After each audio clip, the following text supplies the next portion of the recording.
Os atributos, eles são qualidades da essência e da área moral de uma pessoa. E é isso que essas músicas falaram. E é exatamente isso que o Salmo 135, que nós vamos estudar hoje, vai nos comunicar. Nós estudamos o Salmo 134 domingo passado, onde fala que para uma pessoa ter um louvor que seja aceitável diante de Deus, ela precisa ter um relacionamento filial com Deus. E não somente isso, ela deve apresentar esse louvor com mãos limpas, em santidade. E o próprio Deus capacita essa pessoa em verdade e em espírito para prestar esse culto da forma que Deus aceita. E hoje esse Salmo 135, ele é uma compilação de várias ideias que nós encontramos no livro de Salmos e também na Bíblia, até aquele momento em que o livro de Salmos foi escrito. Nós vamos então, através dos próximos domingos, estudarmos do Salmo 135 até o Salmo 150, esse finalzinho do livro de Salmos. E hoje, a verdade que nós vamos encontrar no Salmo 135, que a adoração a Deus é motivada pelo conhecimento de seus atributos. Nós só conseguimos admirar uma pessoa genuinamente, só conseguimos exaltar uma pessoa, falar bem dela e se alegrar nela, se satisfazer a ela e ter prazer nessa pessoa quando nós conhecemos realmente quem ela é. Então esses salmos, ele é uma tentativa de conclamar o povo de Deus para manter uma adoração fervorosa diante de Deus. Por isso esse salmo vai selecionar, vai pegar partes de outros salmos e comunicar a nós quais os atributos, quais essas qualidades de Deus. Isso daqui é um resumo. Talvez um dia a gente possa falar muito mais sobre os atributos de Deus. Há dois tipos de atributos de Deus. Os incomunicáveis, isto é, aquele que Deus é na sua essência e ninguém mais tem esses atributos. Tipo, ele é onipotente, onipresente, onisciente. Mas tem outros atributos que são atributos comunicáveis, isto é, na sua perfeição, nós encontramos esses atributos na pessoa de Deus. Mas ao mesmo tempo, para aquelas pessoas que foram regeneradas e Deus transformou em seus filhos, Deus os salvou na pessoa de Jesus Cristo, Deus deu o Espírito Santo para que esses atributos também sejam desenvolvidos, como amor, como fidelidade, como santidade. Amor, fidelidade, santidade, ele é perfeito em Deus, mas Deus então nos ajuda a buscarmos esses atributos e desenvolvermos esses atributos em nossas vidas. Vamos começar a estudar o livro de Salmo, o Salmo 135. Inicialmente, nos primeiros versículos, existe uma conclamação. Da mesma forma que foi o Salmo 134, aqui parece que o povo de Deus, quando chegava ali em Jerusalém para aquele tempo de festa, aquele tempo de celebração, aquele tempo de culto a Deus, o povo chegava ali e olhava todos os sacerdotes, todos os levitas, os músicos, os maestros, tudo preparado, aquela coisa mais linda. Então o povo incentivava, ele conclamava esses líderes do povo de Deus a ajudarem eles a prestar um culto que fosse entusiasmado, um culto que fosse aceitável diante de Deus. Então dá uma olhada que essa conclamação do povo de Deus quando chegava ali em Jerusalém.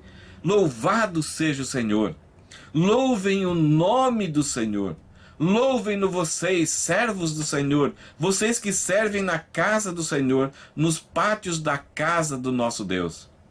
Dá até para a gente imaginar a cena. Esses peregrinos, quando Davi fala quão bom e quão suave que os irmãos vivam em união, Davi contemplando esses peregrinos chegando ali de Jerusalém, um lugar para adoração, e agora esses peregrinos chegam diante do templo, veem aqueles levitas com trajes bonitos, tudo preparado, a festa tudo preparado, tudo ornamentado.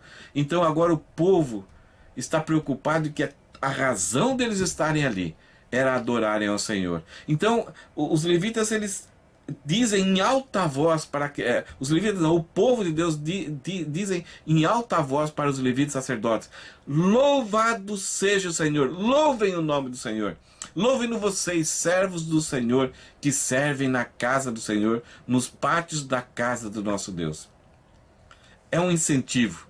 Os levitas gastaram muito tempo preparando aquilo, ensaiando, havia muitos cantores, muitos músicos, estavam preparando para aquele momento, uma certa apreensão, um certo nervosismo, porque, né, quando você serve diante de outras pessoas, você tem medo de errar e você não quer errar, quer fazer a melhor forma possível. Então o povo chegava diante desses servos do Senhor que habitavam ali e convidavam eles, encorajavam eles, estimulavam eles a começarem a louvar, para que o povo pudesse seguir eles e prestar um culto admirável, um culto que fosse aceitável diante de Deus, um culto muito alegre, que falava de quem Deus era, que exaltava as obras do Senhor, exaltava o amor dele, a fidelidade dele. E aqui então o Salmo 135 vai falar as razões porque aquele tempo era tão precioso, aquele encontramento era precioso.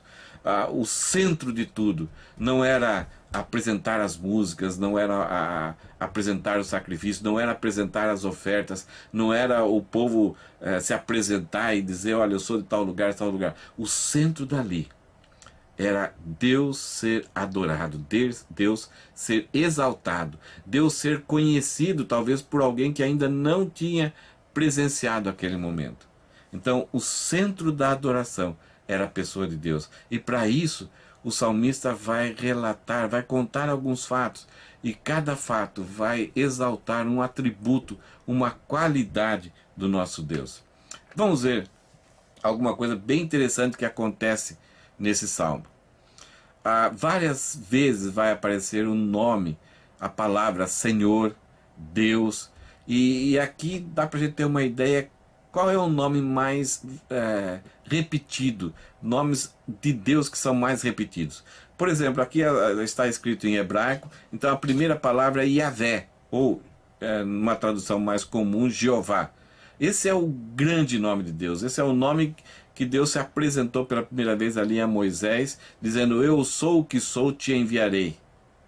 Então Moisés levou esse nome para a nação de Israel, mostrando que o Deus da aliança lá com Abraão estava agora começando um processo de redenção com a nação de Israel lá do Egito.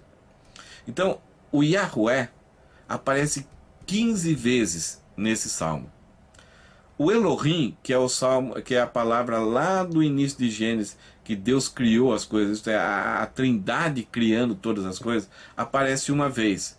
Yah, que é uma abreviação do Yahvé, aparece 2 vezes. A palavra Aleluia, isto é, Deus seja louvado. E Adonai, ou Adom, aparece uma vez. É o Deus que se relaciona com o povo. Então nós vemos aí que o nome de Deus que mais é exaltado, que é mais valorizado, é aquele grande nome de Deus, o nome principal de Deus. Eu sou o que sou. 2 vezes em João, Jesus fala que eu sou. Ele usa essa expressão, usa essa composição de pronome mais o verbo, dizendo que ele também é. Então esses salmos, todos os atributos que nós vamos encontrar nesses salmos, eles não se referem somente ao Deus Pai, mas ele é atributos da Trindade, das 3 pessoas, do Deus Pai, Deus Filho e Deus Espírito Santo.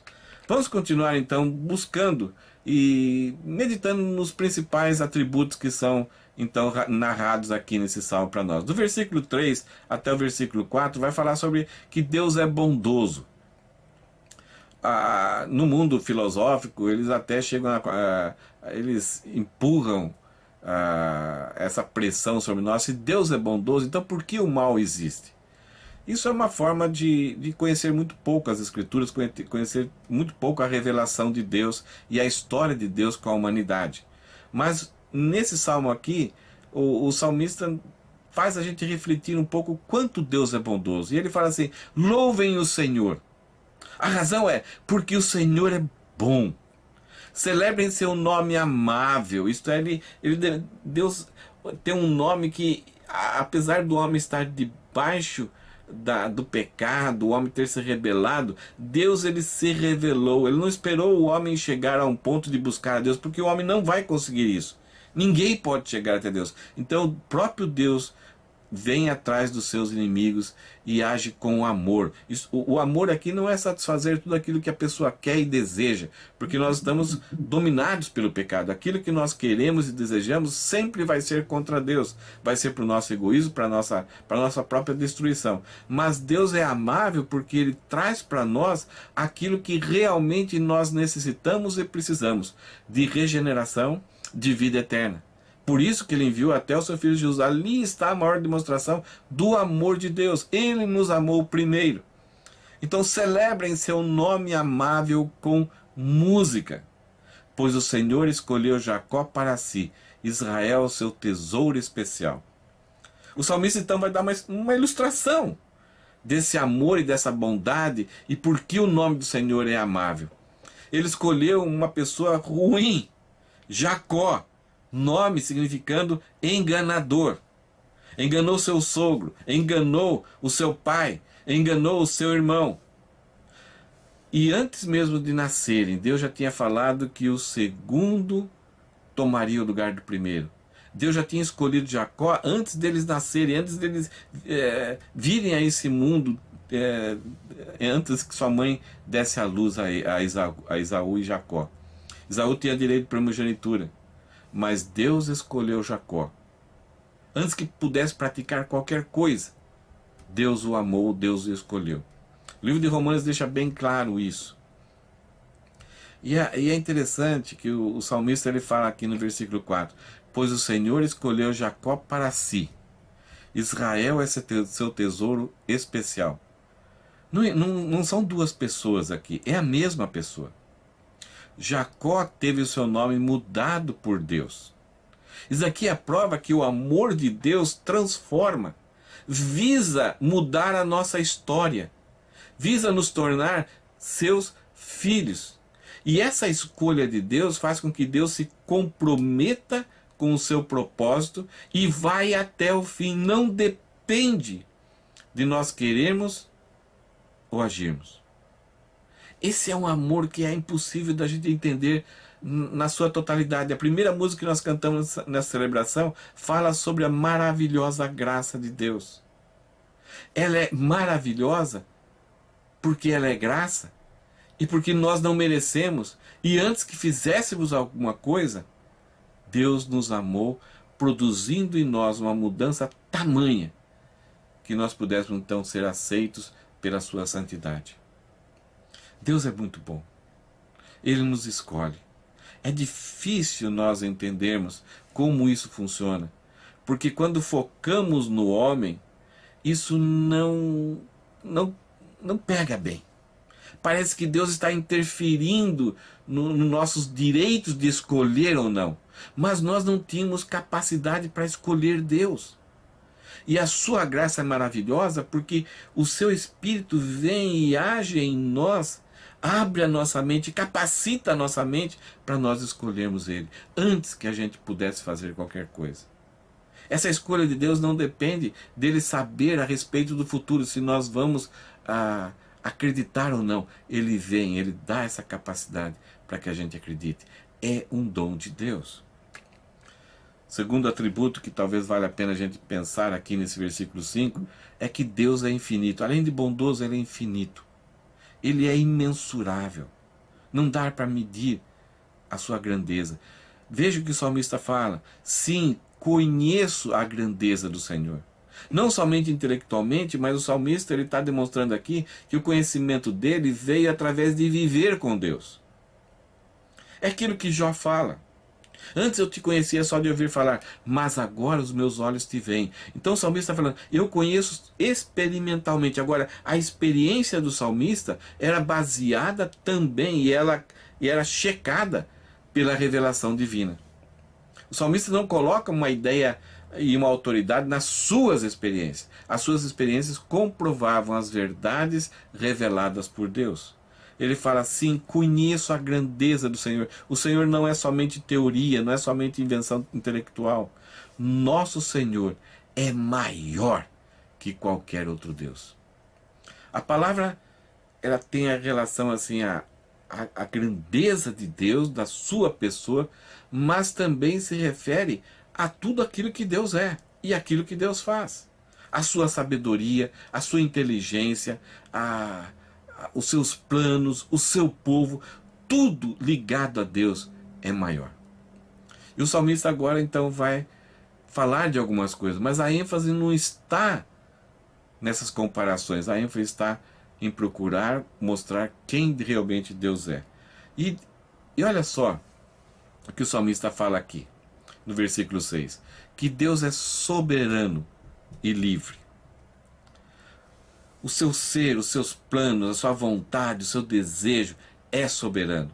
Ele tem tudo sob o seu controle. E algumas vezes ele estabelece regras e normas e ciclos para que funcione do jeito que ele queira. Não há uma desordem, há uma inteligência em todo o universo, criado por Deus e funciona do jeito que ele queria que funcionasse. Aquilo que foi escolha do homem, mesmo trazendo consequências terríveis, ainda está sob o controle de Deus. Veja o que o salmista fala. O Senhor faz tudo como deseja. Ele é livre. Ele não está preso a ninguém. Ele não precisa pedir autorização. Ele não precisa que nós liberemos alguma coisa para ele poder agir. Deus é livre. E ele faz o que bem entende, dentro das limitações do seu caráter. Deus não pode fazer o mal moral. Veja que o Senhor faz tudo como deseja, nos céus e na terra, nos mares e nas suas profundezas. Nada escapa da sua ciência e do seu controle. Versículo 7 vai falar que Deus é onipotente, isto é, Ele é todo poderoso. Faz as nuvens subirem sobre toda a terra, envia os relâmpagos que acompanham a chuva e manda o vento sair de seus depósitos. Quando Jesus criou todo o universo, Ele estabeleceu leis imutáveis que governassem e que colocasse o mundo em ordem. O pecado trouxe uma certa desordem, mas ainda Deus manteve aquilo que era necessário para não entrar em caos. E uma das coisas interessantes é que essa onipotência de Deus faz com que ele possa interferir naturalmente ou com muita naturalidade e muita simplicidade nessa ordem que ninguém tem poder. Todos os imperadores que existiram, tanto o faraó como da Síria, Babilônia, os medo-persas, os gregos, os romanos, os imperadores se intitulavam como divindade encarnada, que tinham poder sobre a vida e a morte. Mais sobre a morte. Mas nenhum deles tinha capacidade para trazer à vida alguém que morreu. Nenhum tinha capacidade sobre o mundo espiritual, principalmente sobre os demônios, pessoas endemoniadas. Nenhum tinha capacidade sobre doenças. E nenhum tinha capacidade sobre o poder da natureza. Artaxerxes uma vez mandou soldados darem 300 chicotadas no mar, porque houve uma tempestade e ele perdeu 300 navios. Mas Deus abriu o mar vermelho para o povo passar a seco. E Jesus andou sobre o mar e acalmou a tempestade em poucas palavras. Os discípulos que já estavam acompanhando Jesus por muitos dias, quando viram aquilo, a tempestade os assustou, mas o fato de Jesus acalmar a tempestade os deixou apavorados. E a pergunta que fica em Marcos, no último versículo, que os discípulos falaram diante daquela situação: quem é esse que até o mar e o vento lhe submetem? Porque Deus é poderoso. Jesus Cristo, com essas ações, mostrava que Ele é Deus. Ele faz as nuvens subirem sobre toda a terra. Desde a criação, Ele estabeleceu esses fatos. Envia os relâmpagos que acompanham a chuva e manda o vento sair de seus depósitos. Deus é onipotente, mas Deus também é justiça. E aí entramos num aspecto que parece que Deus não tem direito. Quando Deus cria todo o universo, Ele tem direito de criação, direito de propriedade. Ele compartilha com o homem alguns atributos e compartilha com o homem o direito de escolha, mas o homem se rebelou e entrou num estado de miséria, perdeu a capacidade de escolher algo que possa fazê-lo retornar a Deus. O homem ainda tem livre agência, ele consegue escolher a cor da camisa, ele consegue para onde ir, mas toda essa liberdade que o homem tem não o capacita e impossibilita do homem voltar para Deus. Então o homem perdeu essa capacidade que Deus o criou. Deus é justiça. E ele, pela sua longanimidade e através de uma graça comum, ainda e estabelecendo até limites para o homem, preservando a humanidade para que não entrasse num caos, Deus ainda convive com a humanidade por muito tempo. Quando Deus avisou a Adão, olha, se um dia você comer dessa árvore, você certamente morrerás. Satanás colocou a dúvida, jogou Adão e Eva contra Deus, como se eles não tivessem direito a ter alguma coisa que Deus somente tinha. E no momento que Adão e Eva pecaram, eles morreram espiritualmente, entraram no estado de miséria, morreram em matéria de relacionamento, e pouco tempo depois, Caim vai matar o seu irmão. E a morte entrou na humanidade e dura até hoje. Agora a morte é um direito que Deus tem sobre os rebeldes. Por isso, para o homem ser salvo, há necessidade de Cristo morrer no lugar daquele que crê. Então, Deus, muitas vezes nós questionamos por que Deus fez esse mal. É direito dele. É salário que Deus tem que pagar conosco. E por causa da longanimidade, ele adia esse momento, esse dia, na esperança, na expectativa e na vontade e no desejo que todo aquele que conheça a Deus, saia desse estado de condenação. Versículo 8 fala o seguinte: matou o filho mais velho de todos os lares egípcios, de forma justa, tanto das pessoas como dos animais, realizou sinais e maravilhas no Egito. Pela graça, Deus enviou Moisés, avisou Faraó, revelou-se a Faraó. Faraó endurecia o seu coração sempre contra Deus. E por causa da rebeldia assim comprovada, por mostrar o seu estado de rebelião contra Deus, Faraó então recebe, juntamente ele, o seu povo, os seus filhos, recebe a justa recompensa por causa da retidão e santidade e a justiça de Deus. Deus também é irresistível. Deus, como Criador de todas as coisas, escolheu a nação de Israel, os filhos de Abraão, para possuírem uma terra. Quando Abraão, então, depois de um tempo, Isaac, Jacó e eles foram para o Egito, quando eles voltam do Egito, haviam usurpadores que tomaram aquela região para si. E aí então Deus, e eles sabiam que Deus tinha uma aliança com a nação de Israel. Mas desde sempre, o homem rebelde contra Deus, ele não consegue alcançar e tocar em Deus. Então ele vai buscar alguma coisa que tenha ligação com o Deus, que possa atacar, que possa ofender, que possa destruir. Então todos aqueles que foram chamados por Deus ao longo da história, receberam aversão, receberam perseguição, foram oprimidos, porque o ataque era contra a pessoa de Deus. Isso aconteceu com a nação, com os filhos, os tementes a Deus antes da nação de Israel, com a nação de Israel, até a época de Jesus Cristo. Aí depois da época de Jesus Cristo, até agora, acontece com a igreja. E futuramente, então, durante um período muito grande, terrível de tribulação, a humanidade toda vai se virar contra tudo aquilo que se refere à pessoa de Deus, à pessoa principalmente de Jesus.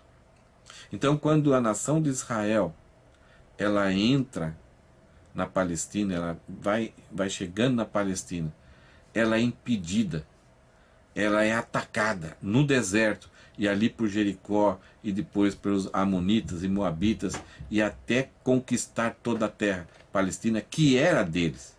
Em vez daqueles povos aceitarem a nação de Israel de forma e reconhecerem, eles afrontaram e tentaram destruir, porque queriam atacar a Deus. Mas Deus é irresistível. Eles não estavam lutando contra a nação de Israel. Então Deus capacitava a nação de Israel e de forma milagrosa, poderosa, Deus dava vitória para a nação de Israel. Veja o Salmo 135, versículo 10 fala: Deus destruiu grandes nações e matou os reis poderosos. Seom, rei dos amorreus, Og, rei de Bassã, e todos os reis de Canaã, entregou a terra deles como herança, sim, como herança a seu povo Israel. Porque Deus já tinha dado aquela terra para Abraão, e já tinha feito uma aliança com Abraão, que todos aqueles que abençoarem seriam abençoados, e aqueles que amaldiçoarem seriam amaldiçoados. Houve algumas pessoas dessas regiões que aceitaram e foram abençoadas por Deus. Mas a maioria queria atacar a Deus, queria vencer Deus, e foram derrotados. E Deus mostrou então que ele é irresistível nas suas ações. Aquilo que ele quer realizar, aquilo que é o seu plano, nada pode impedir. Ninguém. E Deus já tem um plano revelado nas Escrituras. Um plano de levar todo aquele que creu nele à vida eterna. Ninguém pode resistir a isso. Deus estabeleceu que um dia salvará nacionalmente a nação de Israel. Ninguém pode resistir a isso. Então, aparentemente, por alguns momentos, nós até podemos pensar que com o povo de Deus, agora chegou o fim. Não. Ainda não chegou o começo. O salmista continua no versículo 3, dizendo que Deus é glorioso. E ele começa dizendo a respeito de que o nome de Deus, ó Senhor, permanece para sempre, porque Deus é irresistível. Muitas pessoas já tentaram enlamear o nome de Jesus Cristo e tentaram se colocar numa posição que eram mais famosos. Jesus Cristo em breve seria esquecido. Mas esse nome não é esquecido. O nome de Deus não é esquecido. Cada dia mais se torna mais famoso. Então teu nome, ó Senhor, permanece para sempre. Tua fama, ó Senhor, é conhecida por todas as gerações. É interessante que o salmista ele não fala: Senhor, o Senhor permanece para sempre. Mas ele usa o nome e a fama. O nome de alguém traz toda a história dessa pessoa, toda a trajetória dessa pessoa. Quando vamos em algum lugar para pedir crédito ou imposto na prefeitura, nós precisamos ver o nosso nome. Então o nosso nome está registrado lá, e lá consta tudo aquilo que se refere à nossa história. Somos bons pagadores, se não somos bons pagadores, se temos dívida ou não temos dívida, é o nosso nome. E nós devemos zelar pelo nosso nome. E Deus tem um zelo muito especial pelo seu nome. Ao estudarmos a história, nós percebemos o quanto o nome de Deus é combatido. E o salmista fala: teu nome, ó Senhor, permanece para sempre. Tua fama, ó Senhor, é conhecida por todas as gerações. Aquilo que Deus faz, a obra de Deus, a perfeita obra de Deus, as insondáveis obras de Deus, aquilo que nós não conseguimos nem planejar, imaginar, de tão perfeito. Deus é famoso. E uma das coisas em Efésios fala que Deus nos salvou para nos apresentar por todas as gerações, tanto aqui, amanhã e para toda a eternidade, a respeito da sua bondade e da sua graça. Nós somos o maior exemplo do nome de Deus, da fama do nome de Deus, de que o nome de Deus é glorioso, o Senhor é glorioso. No versículo 14, o salmista vai falar que Deus é misericórdia, bondade, empatia, graça. Graça é Deus dar aquilo que nós não merecemos. Misericórdia é Deus não dar aquilo que nós merecemos. O salmista escreve assim: pois o Senhor fará justiça ao seu povo e terá compaixão de seus servos. Sim, quando nós somos regenerados por Cristo, ainda vamos continuar pecadores. Ainda haverá em nós a natureza pecaminosa rebelde. Mas Deus tem compaixão, tanto dos nossos pecados, quando nós nos voltamos para Deus em contrição, em arrependimento, confessando, reconhecendo que aquilo que fizemos é realmente pecado e é contra a santidade de Deus, pedindo perdão, pedindo purificação, pedindo reconciliação. Então Deus tem compaixão. Jesus viveu a nossa natureza humana. Ele nunca pecou, mas ele compreende as nossas fraquezas. Ele sentiu aquilo que nós sentimos e percebeu a nossa miséria. Mas quando nós nos rebelamos, nos tornamos obstinados, a disciplina de Deus vem sobre nós. E esse ato ainda é um nível de compaixão de Deus. Ele tem amor por nós, porque Ele quer ver o bem sendo produzido em nossas vidas. A compaixão de Deus não é somente trazer um ambiente confortável, mas é produzir em nós, principalmente, o caráter de Cristo. Algumas vezes, isso vai parecer como uma lapidação, vai ser algo meio dolorido, mas que visa produzir em nós aquilo que será maravilhoso, o caráter e a santidade de Cristo. Deus é misericordioso. Ele não nos dá aquilo que nós merecemos, mas Ele dá aquilo que nós não merecemos. Versículo 15, o salmista vai comparar a pessoa de Deus aos falsos ídolos. E ele vai falar que Deus é o único ser que tem vida. Toda a vida existente no universo depende e vem da pessoa de Deus. Ele é o Criador. Ele soprou vida no homem, naquele boneco de barro, e se tornou vida. Ele ressuscitou. E Ele vai nos ressuscitar, vai nos transformar e vai dar vida eterna. Isto é, já deu vida eterna para aqueles que creem. Mas nós vamos ser glorificados para ter uma vida permanente. Ainda poderemos passar pela morte, se Cristo não voltar antes. Mas o autor da vida, a origem da vida, é somente em Deus. Então, o salmista está preocupado mais em falar de Deus, mas para isso, ele vai falar sobre aquilo que o homem inventa. A indústria do coração humano. Veja o versículo 15.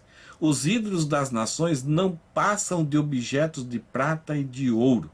Não passa disso. Tem valor? Tem. Valor puramente material. Formados por mãos humanas, por artífices. Tem boca, mas não falam. Olhos, mas não veem. Falta vida.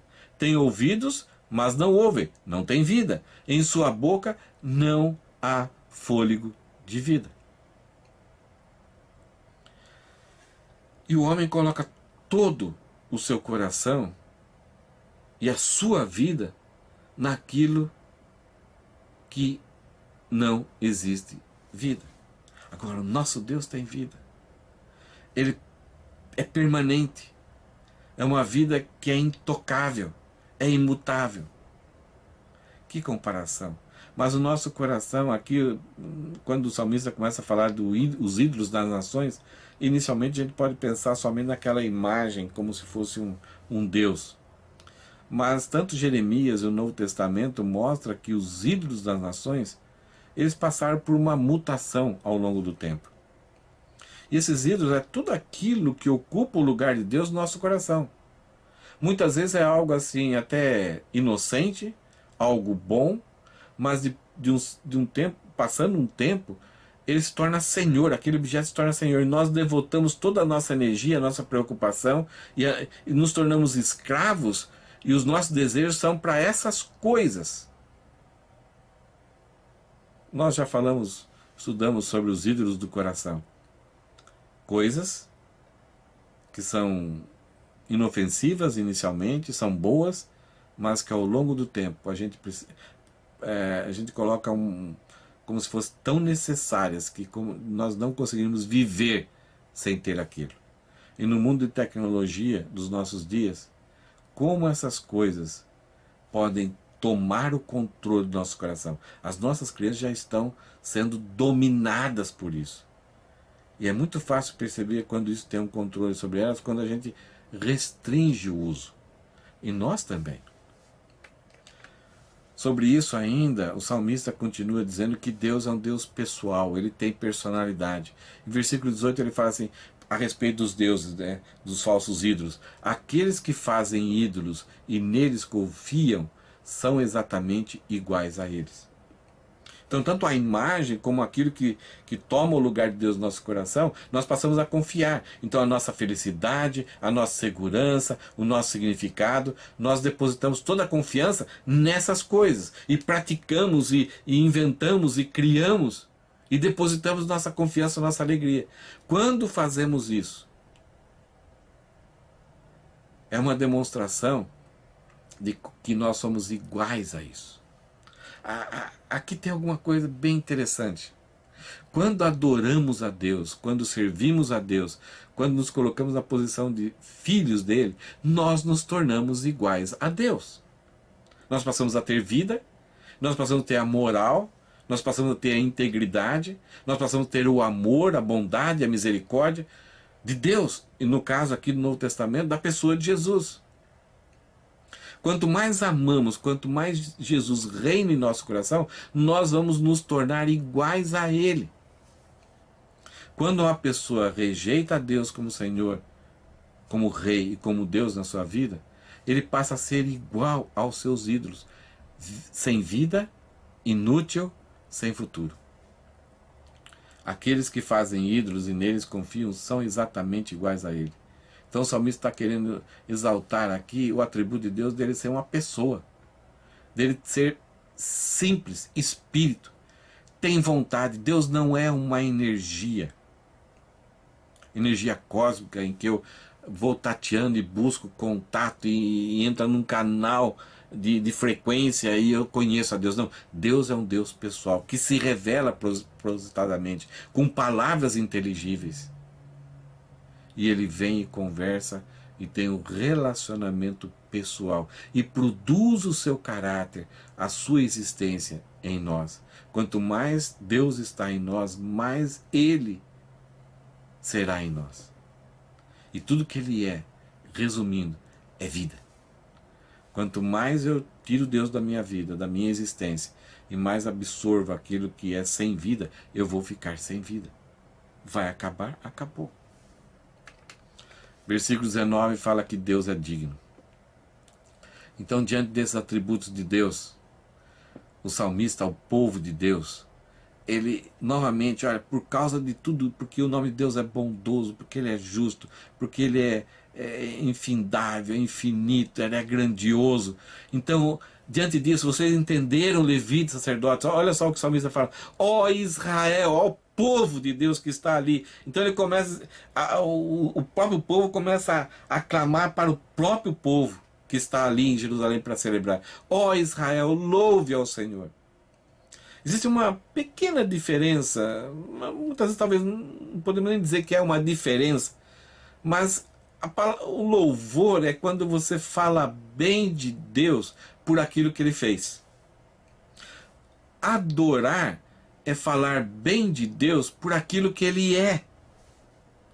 Então a nação, o povo de Deus ali em Jerusalém, eles cantam esse versículo 19 dizendo: ó Israel, louve ao Senhor. Vamos falar bem daquilo que Deus tem feito na nossa vida. Como isso muda? Como o nosso dia muda? Quando nós começamos com o pé esquerdo, quando parece que o dia vai ser ruim, mas quando começamos a falar aquilo que Deus é, aquilo que Deus faz, aquilo que Deus fez, como Ele conduziu a nossa vida até nos encontrarmos com Ele, e como Ele tem mudado, dado paciência, domínio próprio, como a ação do Espírito Santo tem sido forte na nossa vida, a nossa mente muda. E o povo aqui, ele fala: ó sacerdotes, descendentes de Arão, louvem ao Senhor. Mesmo na canseira, mesmo tendo tanto trabalho para preparar a festa, vamos louvar. Agora é o momento principal. Não é os preparativos. Os preparativos são muito importantes. Tudo aquilo que foi realizado é importante. Mas a pessoa de Deus é mais importante. Louvem o Senhor, ó levitas. É interessante que algumas vezes quando a gente serve a Deus, a gente fica na expectativa de ser louvado. Não tem nada de errado você prestar honra, incentivar, dar os parabéns, reconhecer o trabalho bem feito. Mas é muito perigoso quando a gente louva a pessoa e não o propósito final daquele trabalho, que era honrar e glorificar a Deus. É muito perigoso que depois de nós fazermos alguma coisa, nós esperamos louvor que só pertence à pessoa de Deus. Então, ó sacerdotes descendentes de Arão, louvem ao Senhor. Mesmo que vocês tenham feito um trabalho fantástico, mas Deus é o centro da adoração. Ó levitas, louvem ao Senhor. Sim, vocês ralam, vocês trabalham muito cansativos e de repente vocês podem ficar desanimados porque o povo só quer participar da festa e não sabe quanto tempo vocês trabalham. Levitas, louvem ao Senhor. Todos vocês que temem o Senhor, louvem o Senhor. Vocês fizeram uma caminhada longe, passaram por chuva, passaram por seca, ficaram um bom tempo nessa caminhada com sede, os seus filhos talvez ficaram doentes na caminhada. Mesmo assim, louve ao Senhor. Que privilégio! O povo de Israel se encontrar ali, ter os levitas preparados a festa, sacerdotes preparados a festa, e juntos agora puderem louvar o nome do Senhor. Há tantas razões, há tantos motivos no nosso dia a dia que nos leva a não louvar ao Senhor. Por isso esse convite no final desse salmo é muito importante, porque ele fez nos lembrar o quanto Deus é, quais os atributos de Deus. Ele é digno, somente Ele é digno de receber todo louvor. E terminando o versículo 21, Deus é imanente. Existem duas palavras que elas são opostas. Deus é transcendente. O que quer dizer isso? Deus ele está além do mundo criado. Existe o mundo criado é finito. Ele é infinito porque ele é grande, mas ele é finito. Ele tem um fim. Não sabemos quanto é esse tamanho. Deus não está condicionado ao mundo criado por ele. Ele está além. Ele é transcendente. Ele está longe. Mas aí surge um outro problema. Se ele é transcendente, então ele não tem relacionamento com o mundo criado? Não. Ele é imanente. Então Deus já no Antigo Testamento se revelava com as suas teofanias, suas manifestações. Coluna de fogo, sarça ardente. Eram manifestações de Deus mostrando a sua imanência. Mas a imanência mais espetacular de todas, a qual nós conhecemos perfeitamente a pessoa de Deus e da qual nós podemos conhecer quem realmente é, na qual Deus é definido, é a pessoa de Jesus. Ele se fez homem, habitou entre nós, ficou um tempo entre nós, ficou um tempo entre pessoas, conviveu com pessoas, viajou de navio, viajou de barco, dormiu, comeu, abraçou, participou de festas, ele tabernaculou, isto é, ele fez a sua cabana em nosso meio. E quando olhamos para Jesus, quando conhecemos a Jesus, nós conhecemos a plenitude de Deus. Deus é imanente. Mas ele é imanente de forma específica. Deus não revela de várias formas diferentes. Então tem um Deus para tal povo se revelou de tal jeito, de tal lugar é diferente. Então, e essas diferenças elas são estranhas. Se você vai no Brasil e é conhecido por umas pessoas, você vai para a Europa, é conhecido por as pessoas, vem para o Japão, você é conhecido por outras pessoas. Se você reunir todas as pessoas, elas vão falar exatamente a mesma coisa. Então, se existem manifestações diferentes, distorcidas, e que não se sintetizam, então não são manifestações originais do próprio Deus. Por isso, esse último versículo, Salmo 135, fala o seguinte: o Senhor seja louvado desde Sião. Deus se revela de forma proposital. Ele escolheu Abrão, Isaque, Jacó, José, Moisés, Josué, os profetas, Samuel, Davi, Salomão, os profetas do Antigo Testamento. Deus inspirou esses homens, o Espírito Santo inspirou esses homens para que escrevessem quem Deus era. E Deus provando, se manifestando, mostrando as provas daquilo que ele falava. Então aí veio Jesus, cumprindo então todo o propósito de Deus. E daí veio os apóstolos escrevendo 40 autores escrevendo a respeito da pessoa de Deus e não se contradizem. É o mesmo Deus. E o próprio Jesus revelando então a essência, a plenitude do próprio Deus. Então por isso que o salmista fala: o Senhor seja louvado desde Sião, pois ele habita em Jerusalém. Deus escolheu um lugar. E desse lugar ele é revelado para o resto do mundo.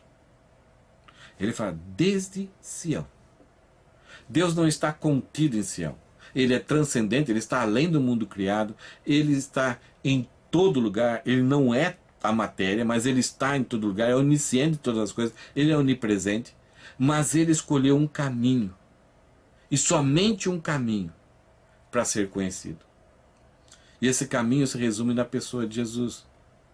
Em João capítulo 14, versículo 4 e 6, ele fala: eu sou o caminho. Ninguém vem ao Pai senão por mim. Eu sou a verdade a respeito de quem é o homem, a respeito de quem é Deus. E eu sou a vida. Somente através de mim o homem pode ter a vida novamente, crendo pela graça na oferta de Jesus. Então só há uma maneira de se conhecer a Deus. E essa maneira, quando nós conhecemos, resulta num ímpeto de adorar, de louvar, de amar, de devotar toda a alegria para esse Deus todo-poderoso, tão amável e espetacular. Nós vimos hoje que a adoração a Deus é motivada pelo conhecimento de seus atributos. Não é motivado porque tem uma banda que toca legal, porque tem alguns cantores que tocam legal, ou porque aquela igreja canta bem. A nossa adoração a Deus é motivada pelo conhecimento de quem Deus é, das qualidades de Deus. Hoje nós vimos, de forma resumida, e tem muito mais atributos, mas nós vimos nesse Salmo 135, esse convite para adorarmos a Deus, e os levitas sacerdotes nos incentivarem a adorar a Deus, que Deus é bondoso, que Deus é infinito, que Deus é soberano, que Deus é livre, que Deus é onipotente, que Deus é justiça, que Deus é irresistível, é glorioso, é misericordioso, Ele é vida, Ele é pessoal, Ele tem personalidade, Ele é digno e Ele é imanente. Ele se revela nesse mundo, Ele está perto de nós e ainda mais Ele está dentro de nós. Nós então nos tornamos habitação do próprio Deus. Quer coisa maior que isso? Os atributos de Deus nos traz segurança, nos traz conforto. Deus está em nós. Quando conhecemos quem Deus é, que Ele tem um plano, nada pode resistir ao seu valor, que Ele é justo. Isso traz segurança, conforto. Isso faz com que a nossa mente se acalme. A gente não fica impulsivo, desesperado, buscando uma saída, porque talvez Deus esteja dormindo. Deus não sabe o que faz. Não, isso traz sobriedade. A gente fica calmo, tranquilo. Desenvolvemos esperança, desenvolvemos confiança e desenvolvemos temor. Se os atributos de Deus, então faz com que a gente saiba que tudo aquilo que fizemos está ciente de Deus. E se estamos fazendo algo que está em direção aos planos de Deus, o Espírito Santo vem nos alegrar. Mas se estamos fazendo algo que é contra o plano de Deus, prejudicando os desejos que Deus estabeleceu para a sua igreja, então nós temos que ter temor. Porque como filhos, nós seremos disciplinados. Agora, o que é temer ao Senhor? Temer é ter respeito, ter devoção, dedicação a servir ao Senhor, mesmo com as coisas talvez que diante dos homens sejam as coisas mais simples, mais vergonhosas até. Mas estamos servindo ao Senhor. É adoração, é falar bem de Deus a todo momento. E ficar triste quando Deus é desonrado. E depender de Deus. Esperar em Deus. E não fazer nada sem antes consultar e pedir a orientação de Deus. Hoje, nós não temos mais o templo como Israel tinha, onde Deus estabeleceu que é ali que deveria ser adorado. Mas o templo hoje é o povo de Deus. A igreja é o templo do Espírito Santo. O Espírito Santo habita em cada um de nós e quando a igreja se reúne, ali é o templo. Nós podemos reunir num parque, na beira de um lago, de um rio, ou num lugar, numa sala. Talvez tenha um conforto, ar-condicionado, cadeiras, podemos sentar no chão. Mas a forma com que vamos agir naquele momento vai demonstrar se temos temor e reverência a Deus ou não. A ética, não temos mais a lei para nos determinar aquilo que devemos fazer em matéria de ritual. Mas a ética agora é a ética da liberdade, do amor. Cristo vive em mim. A mente de Cristo deve ser o meu guia. O que Cristo faria no meu lugar? Como ele agiria? Antigamente, os judeus iriam para Jerusalém para sacrificar, para apresentar o sacrifício, para ser perdoados os pecados. Nós não precisamos fazer isso em matéria de sacrificar animais ou fazer penitências. O sacrifício já foi feito de uma vez por todas lá no Calvário. Hoje, lá em Romanos 12, Paulo fala que nosso sacrifício, nós devemos apresentar a Deus um sacrifício vivo, santo, diante de Deus. Agora é um sacrifício vivo. E quando fazemos isso, vamos experimentar a perfeita e boa vontade de Deus na nossa vida. Hoje não precisamos sacrificar animais, não precisamos fazer penitências, não precisamos fazer algum ritual para receber alguma coisa de Deus. É só obedecer, é só crer e depender do Senhor Jesus. Não apenas com nossa boca, mas com toda a nossa vida. Vamos exaltar o Senhor. Abre o seu coração. E se o culto que você executou até agora talvez foi meia boca, então você tem uma oportunidade agora de se arrepender e cantar a última música dessa celebração com todo o seu coração. Talvez você vai ter que cantar em silêncio porque você vai estar em algum lugar público, mas que o seu coração clame essas palavras de exaltação.